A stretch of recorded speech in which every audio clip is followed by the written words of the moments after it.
I'm doing three things at the same time. I'm doing Facebook Live, I'm doing Zoom, and I'm doing live audience. So it's a challenge.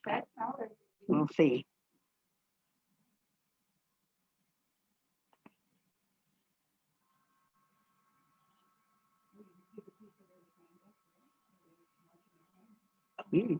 Oh, that's actually just my Facebook. Oh, I see. Okay, since we're live now.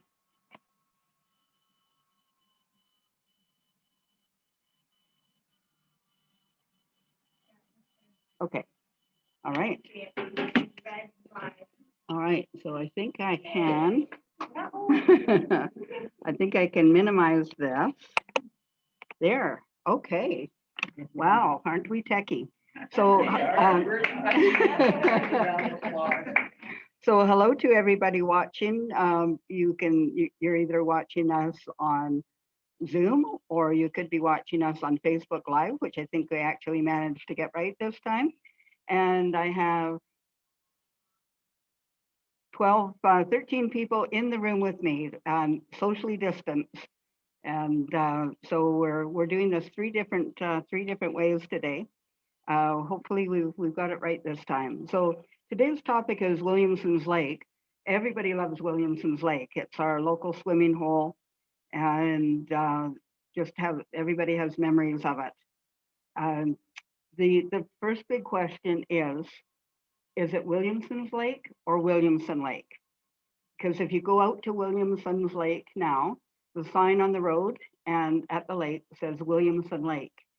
And I was about to get angry at somebody and dispute that, but then I went on the BC Geographical Names page and did a search for it. And on the Geographical Names page, it comes up as Williamson Lake.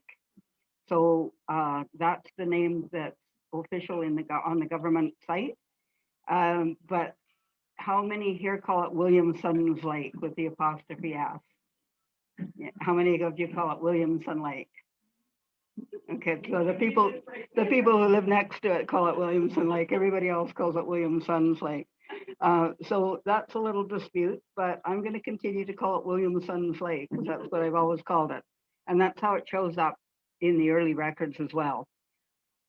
So who is Williamson? His name was it was Arthur Fred Williamson, and he was born in England in May of 1851. He married Alice Melinda Nuttall in England in 1882. She was born in 1859.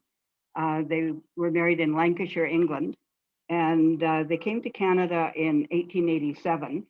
I'm not sure where they were first, but by 1891, they were in Revelstoke, and he was originally working in the CPR shops. He had land somewhere in town originally, but by 1893 or 1894, he was at Williamson's Lake. He had ended up with 160 acres on the lake shore. And he originally called his farm the Lone Pine Farm,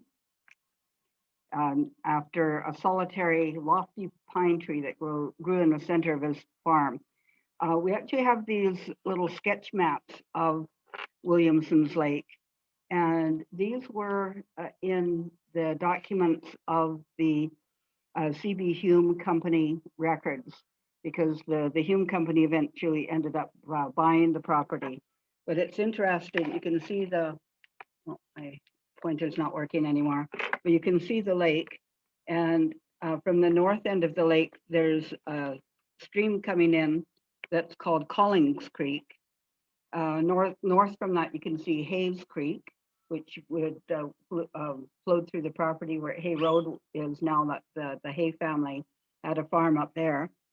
On the east side of the lake, you can see the creek that we all know comes in from that end is named on here Yates Creek. That's not an official name. I couldn't find that anywhere in any official sites. And then on the north end of the lake, there's, the south end of the lake, there is called Ramsey's Creek. And you can see sort of a red sort of sketch line there, where it's showing where the property, the farm property was that Hume purchased. Here's another one that's unfortunately that doesn't show up too well on the screen, but again, you can see where the lake is in relation to the other creeks. So I can't find out who Collings was, where the name Collings comes from, but the name Yates comes from a farm that was on that side of the lake, on the east side of the lake. And he called it White Rock Ranch because it was near the big white rock. John Yates was born in England in 1859, came to Canada in 1897. He had rather a colorful career, including having a failed pineapple farm in Florida. But he studied at the Agricultural College in Guelph, Ontario, and then came here, and he was trying to do some experimental farming as well. He was trying bee culture, which he had trouble keeping them alive over the winter, and trout culture as well. The newspaper, there's an article written about the farms in the area in 1901, said that he was growing potatoes and treating them with corrosive sultamite, which destroys the fungoids. He was experimenting with 7 or 8 varieties of potato. He was also growing cabbage and celery, peas, onions, and wheat. And it said he had grown the largest strawberries that were grown in the area that season. We're selling them at Bourne Brothers General Store. He also had Plymouth Rock chickens. He was growing raspberries and gooseberries. He had 160 acres of land. And then the little creek at the south end, Ramsay's Creek, that was named after Richard Ramsay. And there were quite a few farms down there in the early days. The earliest one was the Crowell Farm, which is where the airport lands are now.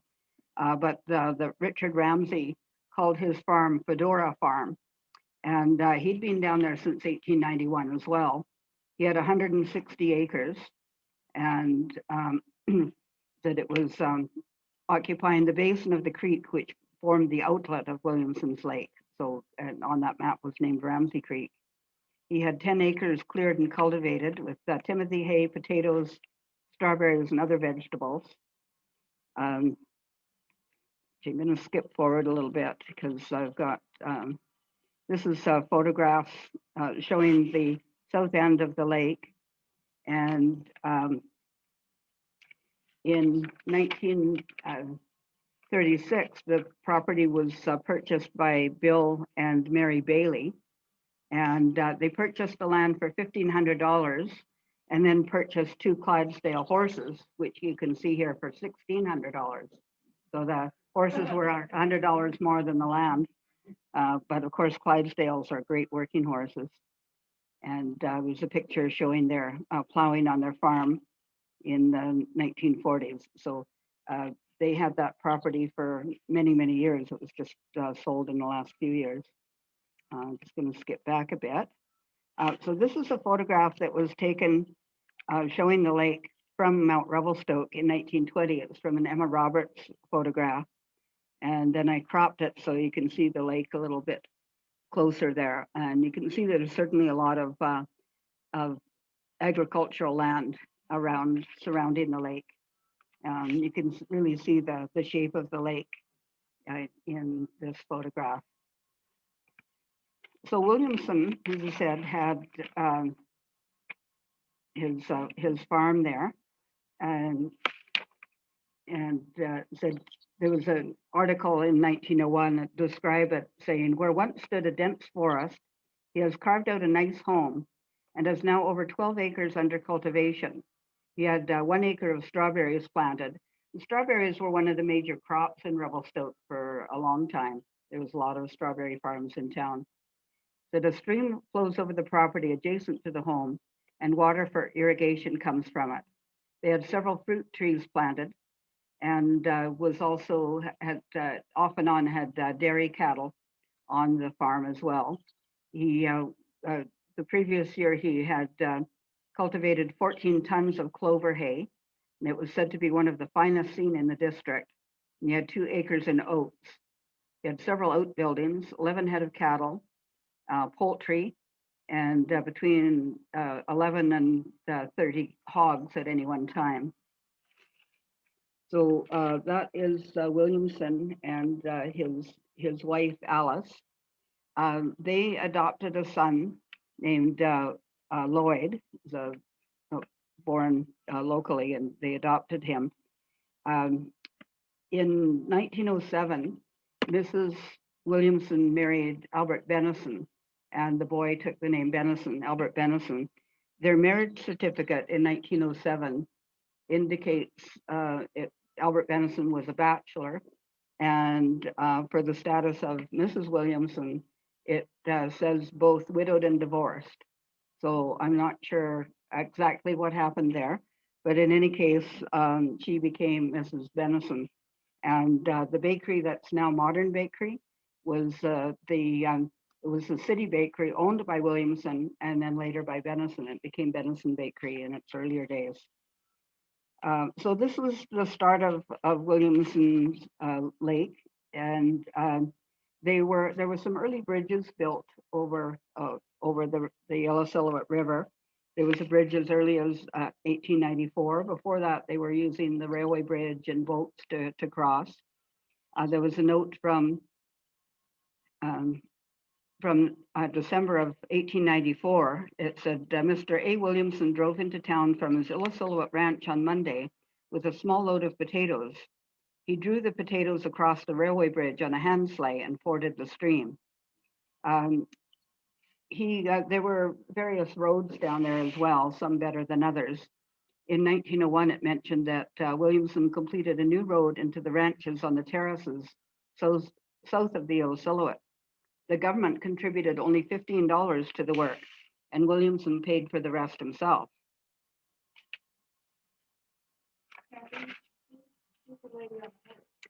I'm not sure who that is, whether that's Mrs. Williamson or somebody visiting, but I think that's the only photograph we have in our collection showing somebody riding side saddle.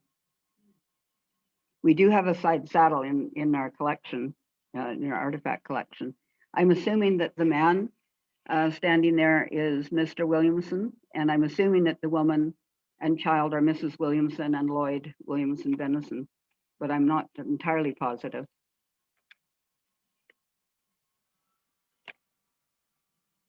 So there's lots of notes in the archives or in the newspapers about picnics out at Williamson's Lake.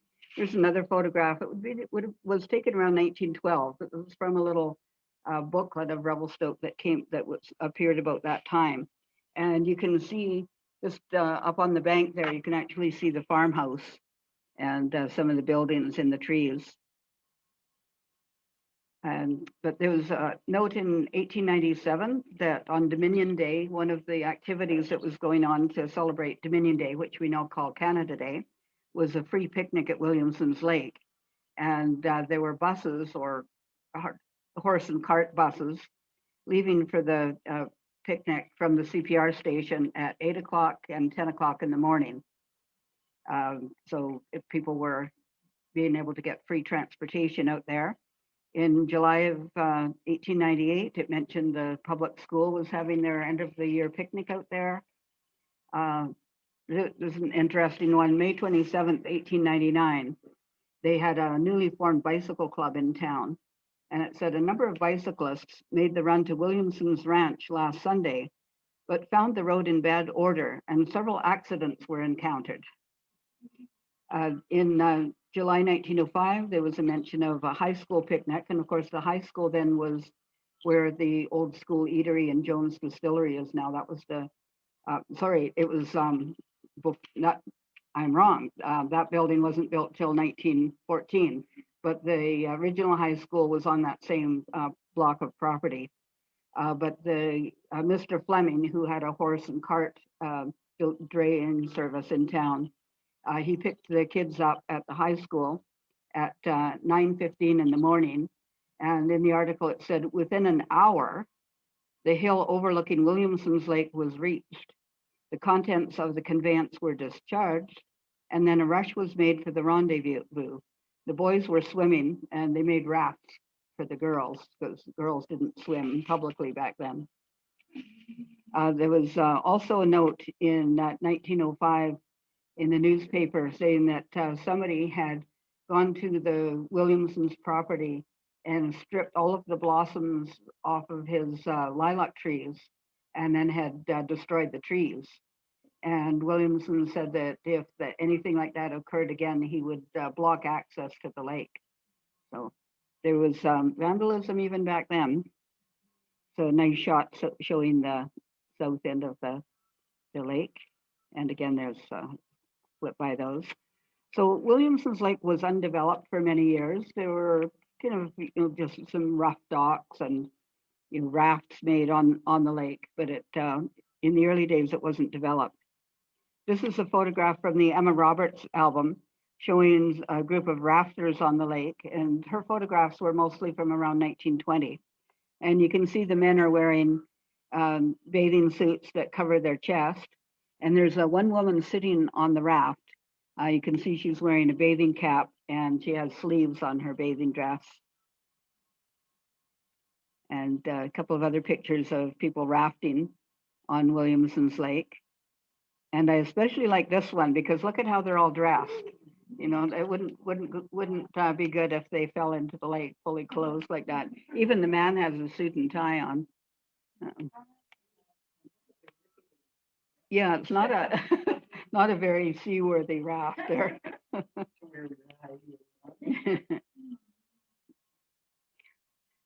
So in 1930, the newly formed Rotary Club, the club had been formed in the fall of 1929, and they decided that their major community project was going to be Williamson's Lake.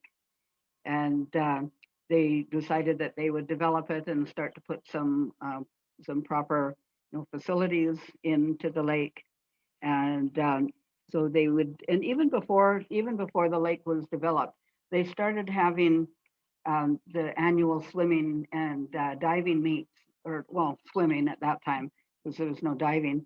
But before the docks were built, as early as 1927, they started having swimming competitions out at Williamson's Lake. That's where people were learning to swim. There actually was a small indoor pool in the YMCA. They actually called it a swimming tank. It wasn't very big, but there was some ability for indoor swimming at the time. But most people in town were learning to swim out at Williamson's Lake. So the Rotary took over the annual swimming and diving meets, and they started to fundraise. They had dances and fundraisers to raise money for Williamson's Lake. The Doki Lodge also contributed financially to the improvements. But the first year, the Rotary Club spent $1,253 plus countless volunteer hours and carried out the following improvements at Williamson's Lake. They installed 2 piers, one with a platform and springboard, provided several rafts, brought in 200 loads of sand, cleared 250 feet of beach, cut brush and improved the landscape, planted shade trees, posted a sign, installed a protective boom, erected a flagpole and ran up a flag. They hired Wilfred Veith as a lifeguard and swimming instructor. They graded the turning road in a field at the lake. They erected a combined boathouse and girls' dressing room. They provided a boat for the use of the lifeguard.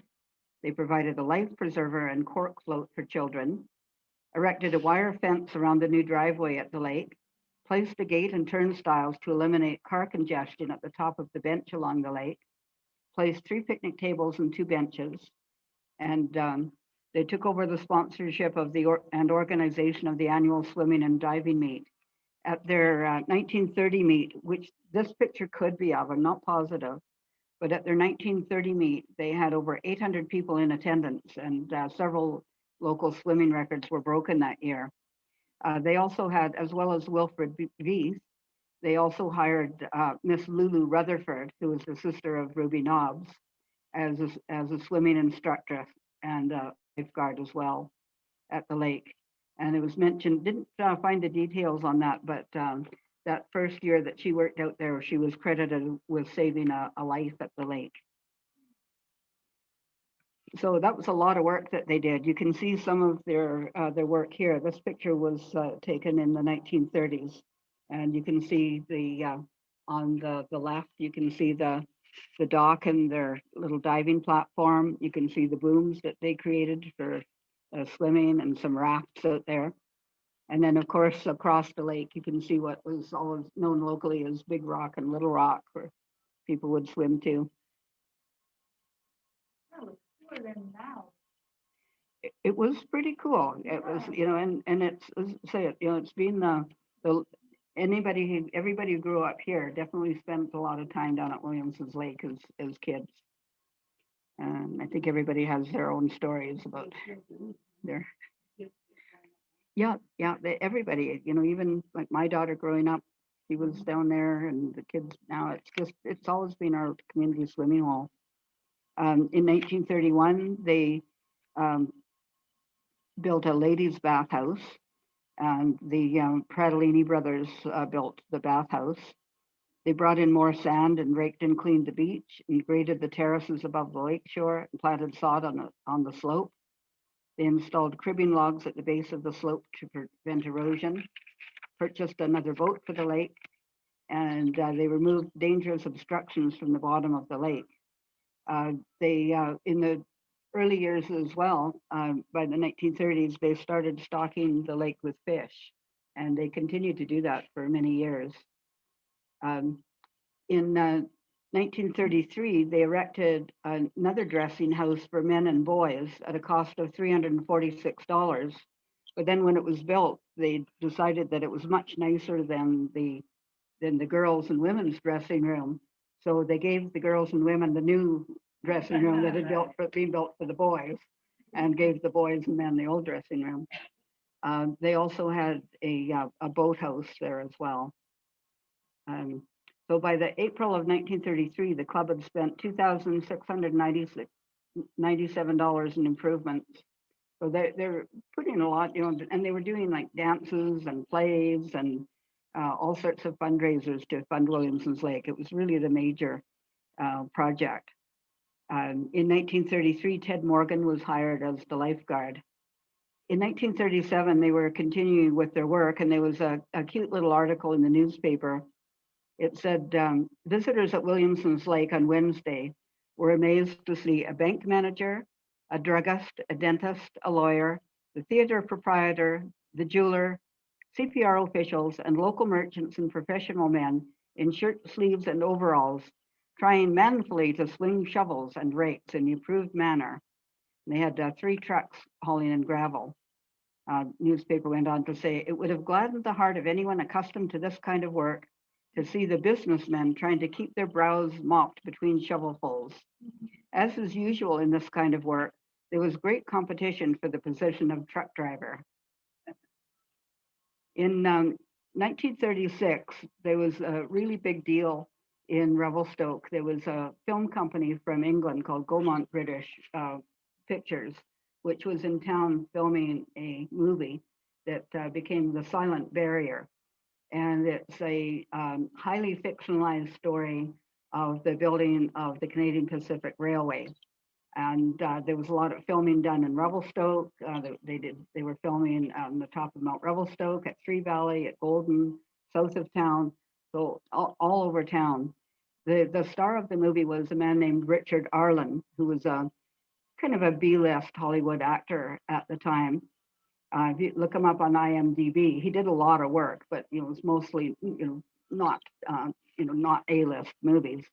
But it was a big deal for people to have this movie star in town. There were a few others as well, and Antoinette Cellier. But Richard Arlen was quite taken with Revelstoke, and he donated a couple of trophies.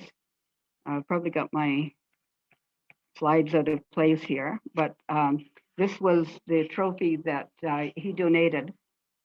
It was, and we have it now in our museum collection. It was the Richard Arlen Trophy for annual competition Rotary aquatic show, Revelstoke. This was the high aggregate trophy for swimming and diving, 16 years and under. And there's Richard Arlen himself. The first winner of the cup was James Deptford. He also donated a trophy to the Revelstoke Golf Club. I'm a little bit out of order here, so I'll flip back. So this is a Rotary Day at Williamson's Lake, as well as their swimming and diving meet. Usually to start off the swimming season, they'd have Rotary Days. So they would provide transportation for whoever wanted to go out there. They would provide hot dogs and ice cream and other treats. And you can see the little hut they have at the top of the hill there.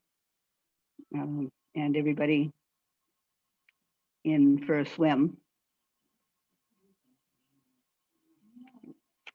Now, I'm not sure if the date of all of the photographs. I think I probably don't have them in actual date order, so I'm not sure which buildings were built which years and which were replacement buildings. But we have some quite nice photographs of the lake. As I said, the Rotary took that on as their project, and this was the Golden Spike Days parade in probably about 1945, and they had a parade float advertising their project at Williamson's Lake, and they see they have some young people there in their swimming costumes.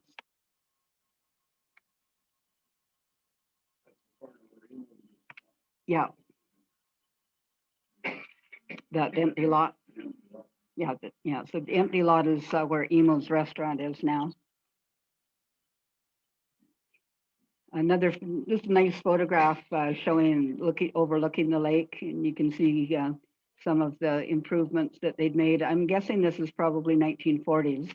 These are Earl Dickey photographs. Another one taken from somewhere on the hill above the lake, looking down, and you can see there's a little slide on the left-hand side. Yeah, and the current dock comes out approximately where that the right side of the boom. That's about where the dock comes out now. So it's quite a bit, quite a ways over from where it was originally. So the house that's there now, I don't believe so. There is private land there as well. So the city doesn't own the whole lake. And I think where that house is privately owned land. Well, at one time that house was half owned by the city, half owned by the people. Oh. Yeah, there's that story. That was about 30 years ago. Oh, okay. It's about there though, like location. Yeah, it's about yeah. I don't know if I was the person who was there. Well, there was a caretaker living out there at one time. So even in the 30s, they were starting to be concerned about vandalism at the lake. Vandalism has always been a thing. So but as I said, they continued to do improvements.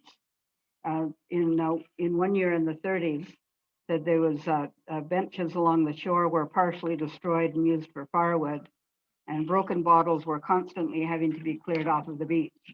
So the more things change, the more things stay the same. But as I say, they continued to do work out there. In 1950, they poisoned the lake and it was actually done by the game department of BC to kill off the coarse fish prior to them restocking the lake. So who knows what kind of poisons they were using out there. But there's some lovely shots of the lake.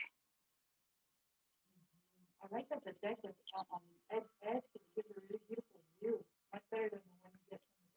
Yeah, and with where the dock was there, it was a lot easier to swim to the rocks on the other side. It was a lot shorter swim.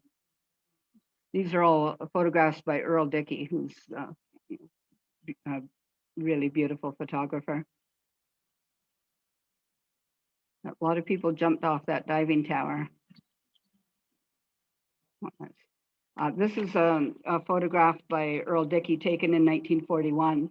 We turned this one into a poster a few years ago. It was just such a lovely shot of the lake.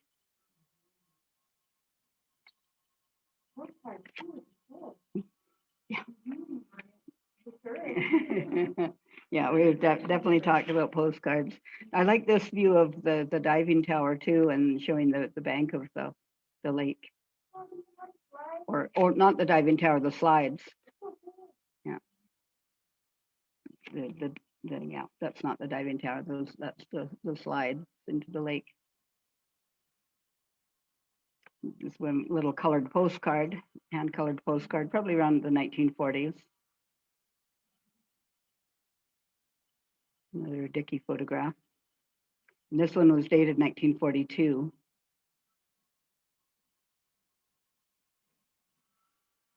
And this is a colored slide from the Dickey collection.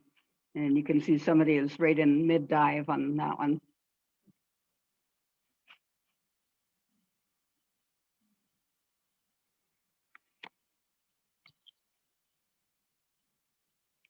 In 1955, they had 25 volunteers coming out to Williamson's Lake with axes, and they cleared an area for the picnic grounds. The Rotary Club was extending the facilities at the lake and clearing more of the shoreline.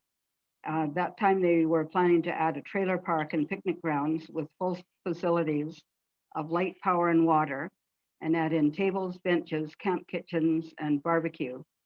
And they wanted to build a new caretaker's home and remove the boathouse to the north end of the lake. They were also at that time talking about putting in a trail around the lake and a new diving float.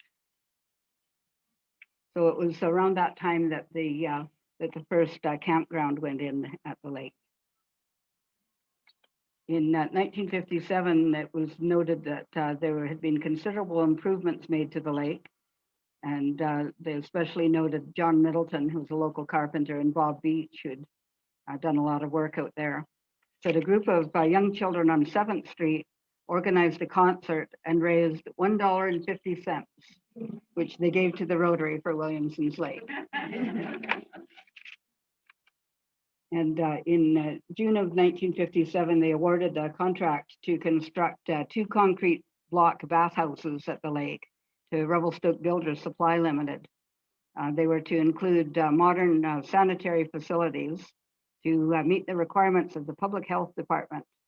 The club had just held a carnival at the Civic Center, but at that time they were still $1,000 short of their goal for the improvements. So they were asking for more donations for that project. In 1958, they spent another $3,500 on improvements, including a new diving stand. And in May of 1958, George Lyons, who was the local game warden, spoke to the club about poisoning the coarse fish at the lake. He said that a poison known as toxophone would be used. It was a gill irritant that would eliminate the coarse fish. But he was wanting to find out whether the toxophone was a skin irritant for people before he used it. I'm not sure whether that one was ever actually used or not, but they definitely did put a lot of poisons into the lake. They also were spraying DDT from helicopter at the lake and the golf course in especially bad mosquito years. So there was a lot of DDT sprayed. They used to spray it as a mist from the back of trucks that would drive up and down the streets of Revelstoke. And I've heard a lot of stories of kids who would run behind the trucks when they were spraying out the DDT. Yeah, so they continued to do work, and it continued to just be a popular place. In the middle of June of 1961, they held a celebration to mark the opening of the season. They had between 1,200 and 1,500 people who came out, and the city band was there in attendance.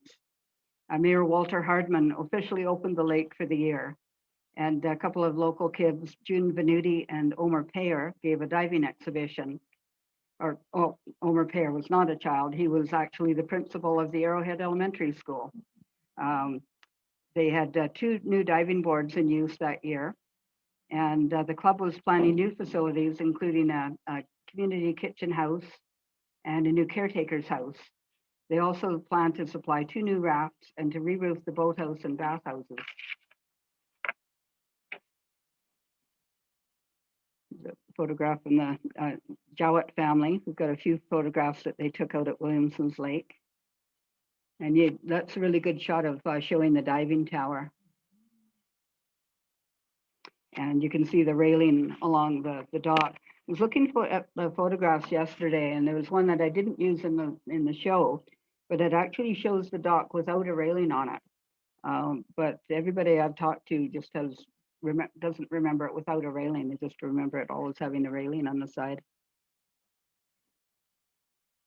And then photograph, put this one in because you can see the sign on the side of that building says coffee bar. So they did build little concessions, they had concession areas out there. In 1968, the Rotary Club, they were always talking about whether they would keep Williamson's Lake as their major community project. They were concerned that it was costing more and more money to keep the lake to the standard that they wanted it to be, and that it was difficult to find volunteers. And they were also concerned about ongoing vandalism. It was really disheartening for them if the lake was continuing to be vandalized.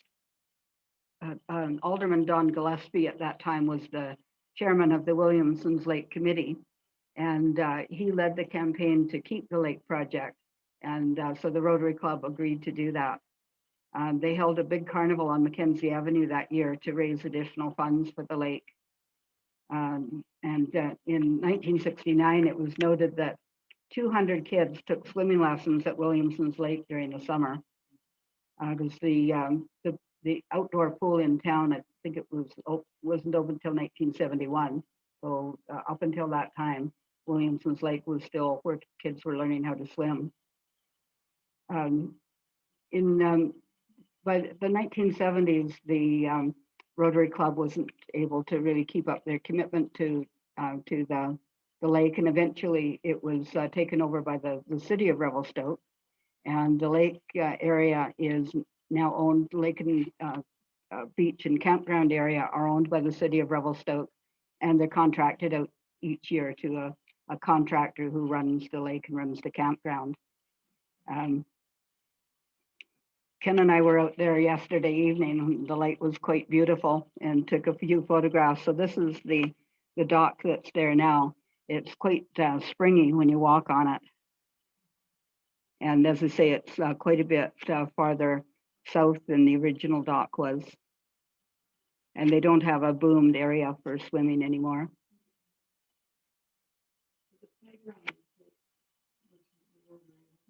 Yes, I think the Rotary definitely continues to put funding into the lake. They purchased this dock as well. They don't have sort of the sole proprietorship of it as they did in the early days. But they definitely continue to support it. There's quite a lovely playground there now, and and the dock. So that, yeah, the Rotary Club definitely we have a lot to thank them for. Even yesterday when we were there, it was still full. Yeah, and the parking lot was full. Mm. Yeah, there was a birthday party there. It's just such a well-used spot. And the lake was crystal clear yesterday. You could see the reflection, just really beautiful. Yeah, the trees are just starting to turn now. It's going to be quite pretty in a couple of weeks. And it's just looking up, and you can see the house at the top of the stairs there. But everybody knows not to swim in the north end of the lake because of leeches. Yeah. But when I come from the rock there, I don't know. The rock is fine, but anything north of the rock, especially in that weedy area, especially if you get close to the shoreline, there's you you didn't see any leeches. There's leeches on the south end too, in the marshy area. Yeah. Yeah. I'm So surprised how there's no frogs. Because usually, you know, that's a good sign. I've certainly seen frogs out there and snakes and yeah. Yeah, we just saw a frog there last week. That's my sign of clean water. Yeah. Yeah, we were glad to see it. Mhm. Well, last time I went, actually, I saw sausages on the lake. And people, kids were putting like, you know, frozen hot dog sausages. Oh no. So I was like, oh. Yeah, so that's the end of my show. Anybody have any comments or questions? I have a question. Mhm. When I went to that rock, to jump, Jill told me, be careful, don't dive. And I went with Adam, her son. And there's a rumor that there have been deaths. Is that true? There's been deaths in the lake. There's there's no question of that. I don't know if they're from the rock. I thought they were from the dock. Yeah. Okay. Um, So that's probably why you removed it. but how many of you have dived from the big rock before? Yeah. So you can dive from big rock. It's Yeah, it's great. Mhm. But I was like, how can people die? Take a running jump. You have to run. Yeah, you have to run. Well, run. They're not much bigger. But anyway, when you climb up of it, I was thinking like, you know, or even you drop something, if you go to the water, Mhm. really big rock. Mhm. Yeah, big So, rock okay, and from the top. yeah, and as I say, when the dock was farther north, it was not as far a swim to Big Rock as it is now. It's actually Little Rock. It's slippery under there. Yeah. That's where a guy slid Oh. and well, I don't know what happened to him. Yeah. Oh yeah, I forgot It about was just a that. freak accident. Yeah, and there definitely has been deaths in the lake. You know, that's kind of inevitable where you have water. There's going to be accidents. And that dock, a guy put his foot through a few years ago too. So I'd like to know who maintains it. The one that's there now? Yeah. Oh. Yeah, one of those sections. Oh. And he, you know, he hurt himself. Mm. I think badly enough to go to the hospital. Oh. He didn't have break anything, Mm. scratched up. Mm. So then the city went out and checked. But I guess that plastic stuff wears out. Well, it definitely feels squishy when you walk on Yeah. it. You can feel it. So I wondered who maintains it, Mm. because I don't think the contractors. No.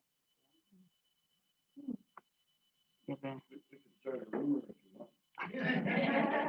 Mr. Williamson ran off with the lady on the horse. Yeah, that sounds like a good one. Well, I actually do have some rumors, but I wasn't going to mention them in public, especially since I'm broadcasting to the whole world. So there might be some relatives out there. But so, Too bad, you guys. so thank you everybody for joining us today, and we'll see you in a couple of weeks for the next Grand Lake History.